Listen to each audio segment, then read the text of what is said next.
একটা সময় মানুষ শুধু স্বপ্ন দেখত, আকাশ ছোঁয়ার স্বপ্ন। তারপর এলো প্লেন, এলো জেট বিমান, আর এবার আকাশ কাঁপিয়ে শব্দের গতি ভেঙে উড়ল এক যাত্রীবাহী বিমান।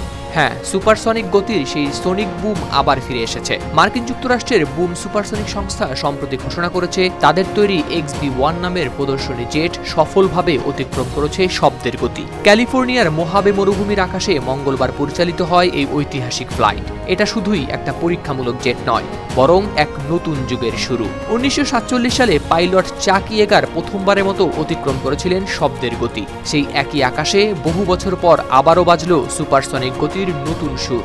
XB-1 এর সাফল্য শুধু প্রযুক্তির অর্জন নয়, বরং যাত্রী পরিবহনে সুপারসনিক ফ্লাইট ফিরিয়ে আনার প্রথম ধাপ। বুম সুপারসনিকের প্রতিষ্ঠাতা ব্লেক স্কল জানিয়েছেন, এখন XB-1 এর প্রযুক্তিকে আরও বড় আকারে উন্নত করা হচ্ছে।